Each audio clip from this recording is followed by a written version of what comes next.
रामकृष्ण हरी माऊली. मी विनोद घाटगे. जवळपास गेल्या 2 आठवड्यांपासून आपण आषाढीचा हा सोहळा अनुभवतोय, त्याचा घर बसल्या आनंद घेतोय आणि आता विठुरायाची पंढरी अगदी जवळ आली आहे. देहू आळंदीपासून सुरू झालेला प्रवास त्या सावळ्या विठुरायाच्या पंढरीत आता पूर्ण होणार आहे. प्रत्येक वारकऱ्याला त्याचंच वेध लागलेत. तुका म्हणे धावा आहे पंढरी विसावा. त्या पंढरीच्या वारकऱ्यांची ही धाव, तो भक्तीचा भाव, ते सगळे क्षण आपण अनुभवणार आहोत या खास कार्यक्रमात, ज्याचं नाव आहे माझा विठ्ठल माझी वारी. सुरुवातीला जाणार आहोत छोट्या वारकऱ्याकडे. तो फक्त वेळापत्रकच सांगत नाहीये, तर वारीच्या प्रत्येक दिवसाची, प्रत्येक टप्प्याची, प्रत्येक खास सोहळ्याची महती, त्यामागची परंपरा आपल्यापर्यंत पोहोचवतोय. पाहूयात तो आज काय आपल्यासाठी घेऊन आलाय. रामकृष्ण हरी. वारीतील सर्वात भावपूर्ण आणि हृदयस्पर्शी क्षणांपैकी एक म्हणजे संतांची बंधुभेट. संत निवृत्तीनाथ, ज्ञानेश्वर, सोपान काका आणि मुक्ताबाई महाराजांच्या पालख्या पंढरीच्या दिशेने प्रस्थान करतात आणि आज तोंडले बोंडले येथील धावा सोहळ्यानंतर टप्पा येथे घडतो हा अद्भुत मिलाप. चारही संत भावंडांच्या पालख्या एकमेकांना भेटतात. हा फक्त पालख्यांचा नाही, संत परिवाराचा मिलाप असतो. संत तुकाराम महाराजांचा रथ आणि संत ज्ञानेश्वर माऊलींचा रथ एकमेकांच्या शेजारून जातात. नारळ प्रसाद अर्पण केला जातो आणि साडी चोळी देण्याची परंपरा आजही जपली जाते. खरंच या बंधुभेटीत प्रेम आहे, श्रद्धा आहे आणि संत परंपरेची अखंड एकता आहे, म्हणतो छोटा वारकरी. बोला रामकृष्ण हरी.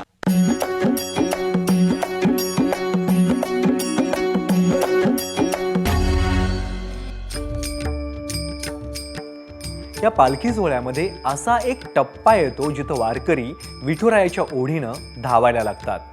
या सोहळ्याचा आढावा घेतलाय आमचे प्रतिनिधी गोविंद शेळके यांनी. बघूयात. तुका मने धावा आहे पंढरी विसावा. तुकाराम महाराज ज्यावेळेस पंढरपूरला निघाले होते आणि त्या टप्प्यावरून त्यांना पंढरपूरच्या विठ्ठल मंदिराचा कळस दिसला होता. आजही तिथून वारकरी जात असताना मात्र अशा प्रकारे धावत निघतात. प्रत्येक दिंडीमध्ये असलेली पालखीमधले वारकरी ज्यावेळेस या ठिकाणी येतात आणि इथून अगदी 30-35-40 किलोमीटर अंतरावरती पंढरपूर येतं आणि इथून वारकरी अगदी धावत सुटतात. खरं तर संत तुकाराम महाराजांच्या पालखी सोहळ्यामध्ये टप्प्यावरती हा सोहळा पार पडतो आणि आपण इथं बघतोय की वेळापूरच्या अगदी वेशीवरती या ठिकाणी धावा पार पडतो. मानाच्या ज्या पालख्या आहेत, मानाच्या पालख्यामधले जे वारकरी आहेत ते वारकरी असे प्रत्येक दिंडीमधले वेगळे वारकरी असे येतात आणि या ठिकाणी धावत सुटतात. तुकाराम महाराज पंढरपूरला जात असताना बरोबर आहे. त्यांना विठ्ठल मंदिराचा कळस इथून दिसला होता आणि इथून तुकाराम महाराज थेट धावाय ना पंढरपूरला पोहोचले होते. तेच आपण बघतोय की कशा प्रकारे हे सगळे वारकरी या ठिकाणाहून धावत सुटतात आणि अनुभूती अशी असते की इथून पंढरपूरचा कळस दिसतो आणि म्हणून इथून जाणारा प्रत्येक वारकरी धावल्याशिवाय पुढे जात नाही. त्यामुळे आषाढी वारीच्या या प्रत्येक टप्प्यावरती प्रत्येक ठिकाणाला वेगळं महत्त्व आहे. आपण बघितलं की कुठे रिंगण आहे, कुठे 2-2 विसावे आहेत, कुठं समाज आरती मोठी आहे, तर कुठे अशा प्रकारे वारकरी धावत सुटतात आणि याला धावा असं म्हणतात. तुकाराम महाराजांच्या पालखी सोबतचा धावा हा टप्प्यावरती होतो आणि आपण बघतोय संत श्रेष्ठ ज्ञानेश्वर महाराजांच्या पालखीचा धावा हा वेळापूरच्या नजीक, वेळापूरच्या वेशीवर होतो. कॅमेरामन अक्षय खरमाळेसह गोविंद शेळके, ABP माझा, वेळापूर. तर जिथं हा सोहळा पार पडतो, जिथं या सोहळ्यामध्ये वारकरी धावायला सुरुवात करतात, त्या टप्प्यावरून वारकऱ्यांशी खास संवाद साधलाय आमचे प्रतिनिधी गोविंद शेळके यांनी. बघूया. या धाव्याचं महत्त्व काय असतं आपण जाणून घेऊया वारकरी माझ्यासोबत. मला सांगा माऊली, काय धाव्याचं महत्त्व असतं? या धाव्याचं महत्त्व तुकाराम महाराजांनी त्यावेळी सांगितलं की आळंदीपासून किंवा देहूपासून पंढरपुराकडे वारकरी येतो, तिथून पंढरपूरचा कळस त्यावेळी दिसत होता. त्यावेळी तुकोबरायाने सांगितलं, धावा धावा धावा, पुढे पंढरी आहे विसावा. त्याच्यानंतर पंढरी हा विसावा, वारकऱ्यासाठी हा विसावा पंढरी आहे. माझा परमात्मा पांडुरंग हा विसावा आहे. माऊली दिसल्यामुळे त्याने माऊलींना पांडुरंग दिसल्यामुळे म्हणून या ठिकाणाहून धावा माऊली माऊली करत ज्ञानेश्वर माऊली इथून धावा पंढरीच्या दिशेने त्यांनी घेतला होता, अशी आख्यायिका या ठिकाणची आहे. तर आपण बघतोय की म्हणूनच हे सगळे वारकरी ज्यावेळेस इथं येतात त्यावेळेस इथून पंढरपूरच्या विठ्ठल मंदिराचा कळस दिसला अशी अनुभूती होते आणि ते लोक पुढे धावत सुटतात, ज्याला धाबा असं म्हणतात.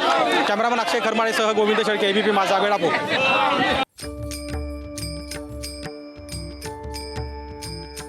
वारीच्या वाटेवर आम्हाला भेटले अभिनेते भाऊ कदम. त्यांच्यासाठी ही वारी कशी होती, कसा होता त्यांचा अनुभव पाहूयात. आषाढी वारीमध्ये भाऊ कदम स्वतः मागच्या 2 दिवसापासून सहभागी झालेत. भाऊ, तुम्ही स्वतः 2 दिवसापासून सहभागी झालायत, स्वतः चालतायत, स्वतः वारकऱ्याशी चर्चा करतायत, संवाद करतायत.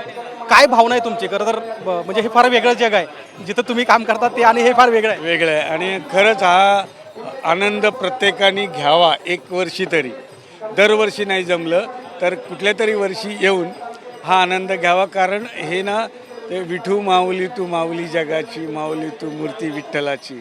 आणि हे तुम्हाला इथे दिसतं की हे दर्शन घेताना प्रत्येकात विठू माऊली दिसते आणि प्रत्येकात माऊली दिसते. मला खूप आनंद वाटतो. मी पहिल्यांदा जेव्हा बघितलं, स्वतः चाललो, काल मंत्री होते, मंत्र्यांबरोबर चाललो, प्रसाद घेतला आणि एवढं भाग्य लाभलं की आता ही एनर्जी घेऊन वर्षभर मी हे काम करीन आणि लोकांना हसवत राहीन असं मला वाटतं. पण खरं तर पुण्या मुंबईच्या मंडळीसाठी हे फार डिफिकल्ट वाटतं की इतके लाख लोक एकाच वेळी चालतात. कुणी एक व्यक्ती त्यांना कंट्रोल करत नाही. सगळेजण त्या वेळेत उठतात, त्या वेळेत चालतात, सगळेजण त्या वेळेत भजन करतात. तर हे डिसिप्लिन म्हणून कसं बघता तुम्ही? कारण पुण्या मुंबईचं लाईफ वेगळं आणि हे वेगळं. खरं सांगतो, वारकऱ्यांचे खूप आभार आहेत. कारण मी बघतोय ना, एक टाईम असतो ते बाकी कोणी येऊ, तुमचे मंत्री आले, सेलिब्रिटी आले, त्यांना काही घेणं देणं नसतं, नामस्मरण चालू असतं आणि ते चालत असतात. हे बघण्यासारखं आहे, म्हणजे आयुष्यासारखं हे चालणं आहे आणि असंच सगळ्यांनी चालत राहावं असं मला वाटतं. आपण बघितलं की भाऊ कदम जे स्वतः या वारीमध्ये सहभागी झाले ते सांगतायत की वारकऱ्याकडनं जे डिसिप्लिन शिकायला मिळतं ते इतर ठिकाणी पाहायला मिळत नाही. आणि असं बघतोय की आपण वेगवेगळे सेलिब्रिटी जे आता आषाढी वारीचा भाग होताना आपल्याला पाहायला मिळतात. कॅमेरामन अक्षय खरमाळेसह गोविंद शेळके, ABP माझा, सराठी. वारीच्या या सोहळ्यात अनेक समाजसेवी संस्थाही सहभागी होत असतात, अनेक उपक्रम राबवत असतात. अशीच एक आरोग्य दिंडी वारीच्या वाटेवर आम्हालाही भेटली. ती अवयवदानासंदर्भात जनजागृती करतीये. या मंडळींशी संवाद साधलाय कीर्तनकार शिवलीला पाटील यांनी. रामकृष्ण. खरं तर वारीमध्ये दान करण्याच्या वेगवेगळ्या पद्धती आहेत.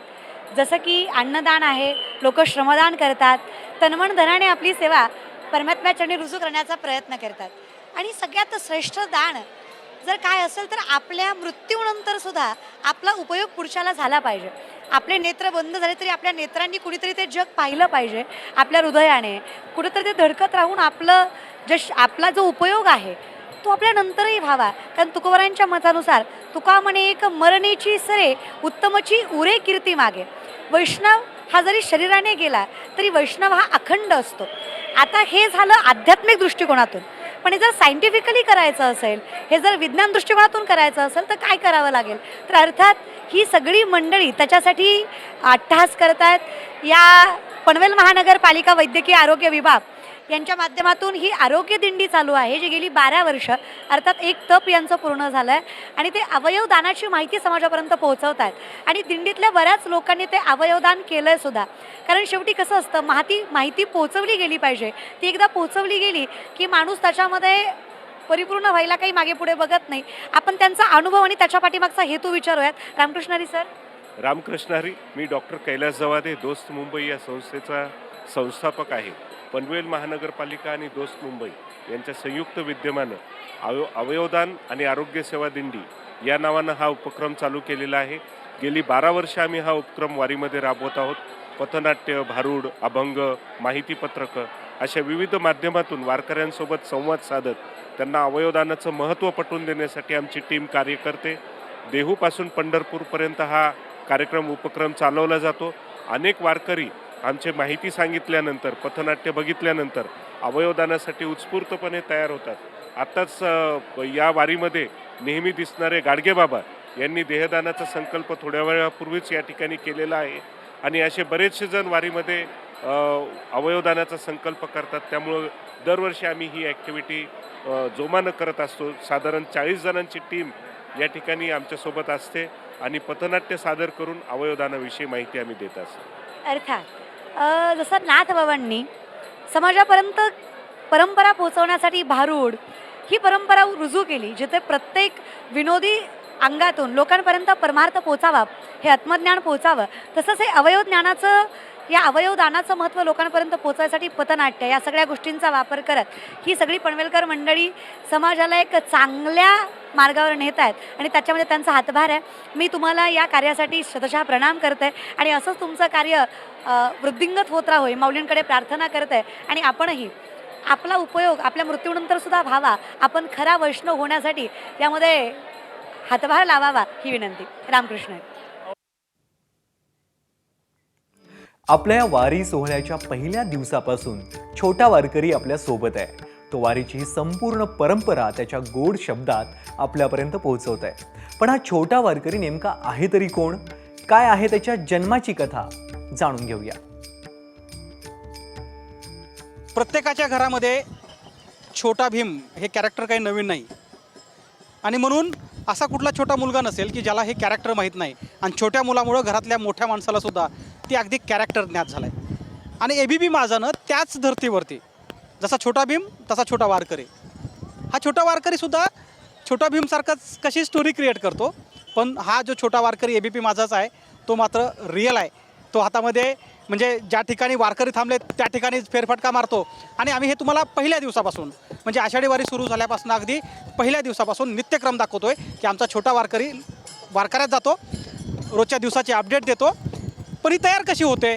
हा छोटा वारकरी ही संकल्पना नेमकी कुणाची आहे आणि हा छोटा वारकरी वारकऱ्यात जाऊन शूट कसा करतो हेच मी तुम्हाला आज दाखवणार आहे. माझ्यासोबत स्वप्नील मोरे आहेत जे फेसबुक दिंडीचे निर्माते आहेत. खरं तर व्हर्च्युअल दिंडी, फेसबुक दिंडी ही एक अशी फेसबुक दिंडी आहे जी मागच्या 7-8 वर्षापासून प्रत्येक वर्षी नवं गीत आणते. प्रत्येक वर्षी वारीमधला एक नवीन पायंडा किंबहुना एक इन्फॉर्मेशन टेक्नॉलॉजीचा एक नवीन पायंडा पाडण्याचं काम हे स्वप्नील मोरे करतायत. हा छोटा वारकरी आहे. बघा छोटा वारकरी काम कसा करतो हे आधी समजून घेऊ आणि त्यानंतर यामागची संकल्पना काय होती हे आपण समजून घेऊया. मला सांगा की हा जो छोटा वारकरी आहे हा लोकात कसा जातो आणि ह्याचं शूटिंग कसं होतं? कारण आम्ही बघतो की ते ज्यावेळेस TV वर बघायला मिळतं त्यावेळी छोटा वारकरीच जणू वारकऱ्यात जाऊन गप्पा मारतोय, वारकऱ्याच्या सोबत चर्चा करतो असं दिसतं. हे कसं शूट होतं सगळं? आत्तापर्यंत आपण वारी शूट केली ती आपल्या कॅमेऱ्यामधून शूट केली. काही 360 डिग्री कॅमेरा असेल किंवा काही गोप्रो असतील, अशा पद्धतीने आपण वारी शूट केली. पण आता आपण नव्या पद्धतीने थोडक्यात लहान मुलांना वारी दाखवायची, आपल्याला लहान मुलांना ती गोडी लावायची. आणि तुम्ही सांगितलं तसं आपण छोटा वारकरी करण्यामागची संकल्पनाच ही होती की लहान मुलांना वारीची संकल्पना थोडक्यात कळली पाहिजे. वारकरी संप्रदायाचं जे काही तत्त्वज्ञान आहे, तुकाराम महाराजांच्या अभंग असतील, हे आपण छोटा वारकरीच्या माध्यमातून ॲनिमेशनच्या माध्यमातून दाखवते. पण आता वारी घडते आणि आपल्या छोटा वारकरीची ही पहिलीच वारी आहे. माझी 16वी वारी आहे. पण छोटा वारकरीचा जन्म नुकताच 3-4 महिन्यापूर्वी झाला आहे, आपल्याला माहिती आहे. आणि यामध्ये आपलंही योगदान आहे छोटा वारकरीला आणि ABP माझाला या सगळ्याचं जे काही कव्हरेज करायला भेटतं आहे. आता आपण हे स्मॉल रिक्सचं हे सेटअप केलेलं आहे जेणेकरून हातात धरावं लागणार नाही आणि प्रत्येक फ्रेममध्ये तो आहे. म्हणजे तो वारी अनुभवतोय, वारीत काय घडतंय ते बघतोय. आता आपण कसं डोकावून बघतोय इकडे तिकडे, तसं तो डोकावून बघतोय आणि तो शिकतोय वारीमधून सगळ्या गोष्टी. काय असतं रिंगण, काय असतं कीर्तन परंपरा काय आहे, किंवा आता आपण रोटी घाटातून चाललोय तर रोटी घाटातली चढण कशी अवघड आहे तो आता इथं उभं राहून बघतोय. तुम्ही पाहिलं असेल, मी आता सेटअप लावला होता. तर ह्या पद्धतीने आपण शूट करतोय वेगळ्या पद्धतीने आणि प्रत्येक फ्रेममध्ये तो राहतोय, कारण की तो लोकांना प्रश्न विचारतोय, तो कुतूहलाने वारी समजून घेतोय. वारी कुठल्या